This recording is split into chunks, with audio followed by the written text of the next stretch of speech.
638 Nationals Morning News on Super Talk 89.7 WTN. Jonathan Fahey joins us on the Newsmaker Hotline. Always great to have Jonathan on and appreciate it.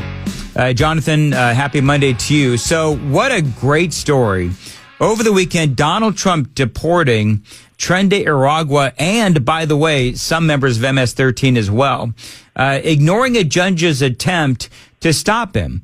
So I want to get into a couple of things. Number one is he did use the 1789 Alien Enemies Act. So you're a lawyer. As a matter of fact, you were a former acting director of ICE under Trump administration number one. And so let's talk about, first of all, what is that 1789 Alien Enemies Act, as a judge is now trying to tell Donald Trump he's not allowed to use that?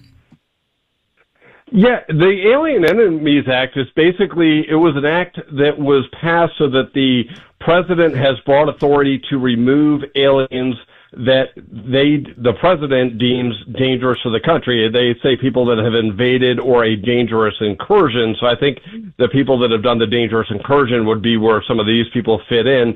So it gives broad authority to the president, and specifically it doesn't say only authority of a federal judge allows, or you go through some sort of other process. So that's what he invoked, I think, Saturday morning, and then removed a bunch of MS-13 and Tren Aragua members to El Salvador, and as you know, a judge tried to block it. But my understanding is when the judge blocked it, they had already left the country. They're already over international waters.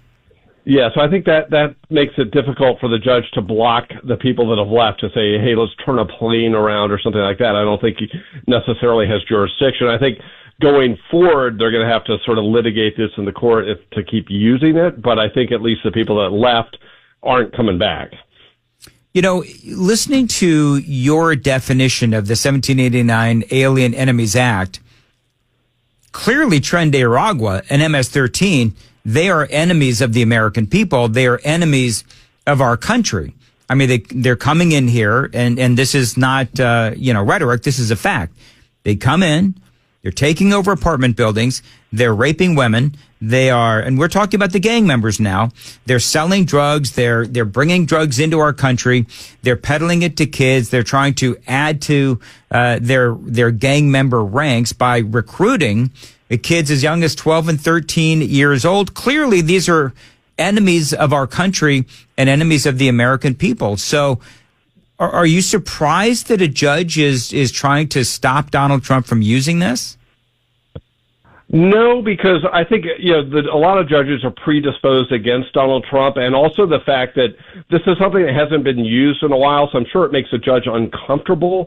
So I think those are the couple things at play. But you're right, this is a dangerous organization. And remember, they declared them, meaning the Trump administration declared Tren Aragua a foreign terrorist organization, I think, within the last month. So again, we've determined as a country that this gang is dangerous to our country. And remember, Laken Riley and Jocelyn Nungaray, both of their accused killers were members of this gang. So yeah, this idea that there's a problem removing them is really, laughable, also politically odd for the Democrats. And remember, Joe Biden flew many of these people in. These people, he flew them in from Venezuela. He paroled them in, giving them status because, we know from his open borders policy, that's all he cared about. So some of these people were flown in, put up in hotels, given money by the federal government and also state governments to put Americans at greater risk. It's pretty amazing, and it's pretty funny how the Democrats, this is where they're staking their ground. It's, they're against removing dangerous gang members. They're against, against removing people from Hamas, supporting Hamas. It's kind of an interesting ground for them to be staking right now. Well, the problem that the Democrats have is, and you and I have spoken about it, they are knee-jerk reactionary to everything Donald Trump does, and they've got to be just the opposite of him. And so that means that you've got a judge who, by the way, is a George W. Bush appointee back in 2002. So I was a little surprised by that, this guy Boasberg. But the bottom line is Donald Trump is trying to figure out one way or another how to get these bad guys out of our country. And obviously it makes all the sense in the world. Now, Jonathan, I don't know if you've seen this story or not, The headline is Trump voids Biden's pardon, and they do have the word voids in air quotes. Trump voids Biden pardons after ex-president used Autopen signature and moves to investigate Fauci and Liz Cheney.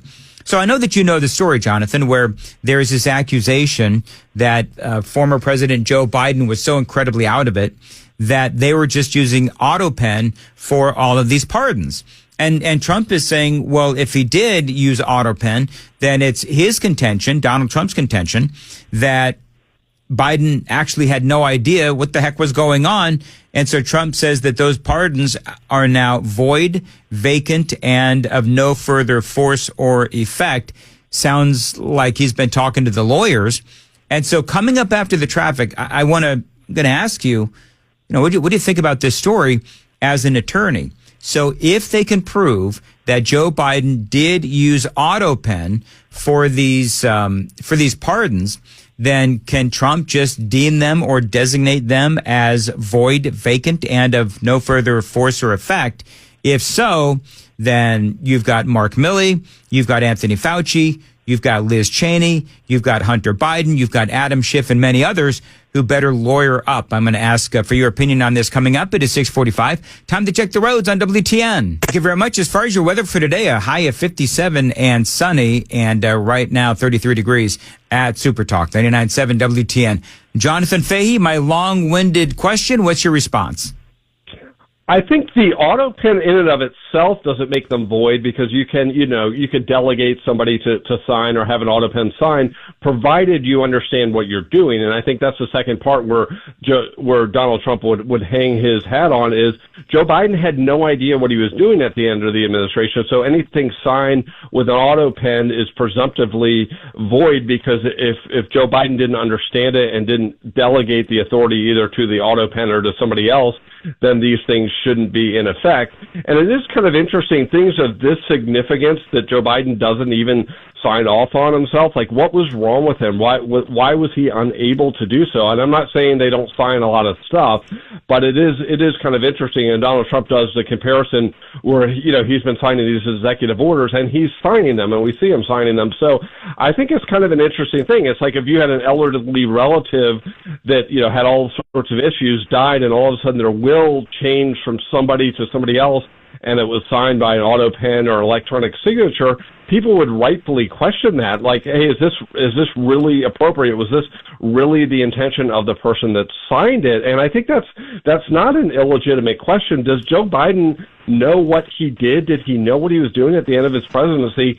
All objective, I think signs show he was pretty out of it. Anytime I saw him speak, in anything, just, on TV and stuff, he didn't seem to really fully understand what was going on. Remember, he's shaking hands with the invisible man and all sorts of stuff, and that was routine. It wasn't just like one time he had a little gaffe or something like that. It was constant that he just looked completely lost at public events, which he presumably was very well prepped for. Well, we all know various media outlets. I know the Wall Street Journal did a lot of reporting on Biden's final couple years where he was very isolated and there were only a select few that were allowed to meet with the president because I believe, and the contention is, that he was so incredibly out of it and so infused with Alzheimer's that he wasn't functioning or barely functioning. But how do they prove that at this point? Like, do you go through an investigation? Do you, with this Autopen signature, is this the issue that would then force an investigation into Joe Biden's mental competency during his administration? It would seem like the way it would unfold would be they would investigate whoever they were investigating that was pardoned, and then that person that was pardoned would say, no, you cannot charge me because I was pardoned by Joe Biden. And then the response would be, well, that pardon was invalid because Joe Biden didn't really sign it and didn't understand that it was being signed. So, these things I think are pretty routinely contested in courts. Somebody, like I said, goes in with a will that says, I'm getting all of Grandpa's money and none of it went to the rest of the relatives. And people say, well, he didn't understand. He either signed this, not knowing what he was doing, or signed on his behalf, or everyone will testify, well, during the time this was signed, he didn't understand. He could barely function, that would be the type of thing that would get decided by a judge, saying, well, this new will or whatever is invalid because he, couldn't even, do basic life functions at the time, so therefore the previous will or whatever would be at play would be valid. So I think that's the way it would unfold. It would be they would say you cannot charge me. They can't say you can't investigate me, but they can say you can't charge me, or once I'm charged, the charge should be dismissed because I was pardoned, and then that would open this up. I mean, I think it gets pretty complicated. I'm not sure the Trump administration necessarily wants to go down this road, but it is something that it's like, I thought the same thing. Is like, how did this guy understand these relatively complex things when he doesn't seem like I don't think this guy could order, soup at a restaurant or anything and really understand what he's getting. And it seemed like he's just basically getting, eating meals and taking naps. And that's fine for a guy his age, but it's like he clearly didn't seem to have the ability to make complicated decisions of significance at the time that he was doing this, at least from the outside view. Maybe inside, again, he was doing amazing things, but I doubt that's the case. No, I doubt it too. All right, so I've only got 30 seconds left. I'm going to give you some names. Anthony Fauci, Liz Cheney, Mark Milley, Adam Schiff, Hunter Biden. Those 5. Who would you rather Donald Trump and Pam Bondi focus on first, if indeed these pardons are null and void? I think the most interesting thing to me is, what did Dr. Fauci know when he was putting out so many of these public statements, what he did about funding the lab, what he did to cover up the fact that it may have come from the Wuhan lab, because in effect would be covering up things he had been doing, meaning his agency to fund the lab. So that's the thing that's most interesting to me, because it had the broadest impact on so many people. When you look back at, 5 years ago, how many bad decisions were made and how many people suffered because of Dr. Fauci's decisions. And if he had some ulterior motive, which was covering up his tracks to do so, I think that's quite interesting. I'd love to just learn more about it, quite honestly. Well, and let's also not forget the lying to Congress. Jonathan, how can people find you on X? I'm on John for Fairfax, JONFORFAIRFAX. All right. We'll talk to you again soon. Always great perspective from Jonathan Fahey, former acting director of ICE under Donald Trump in the first administration. 6:50 on Nashville's Morning News. And coming up, I know we say this every day, but must hear audio from Jasmine Crockett before the news at 7.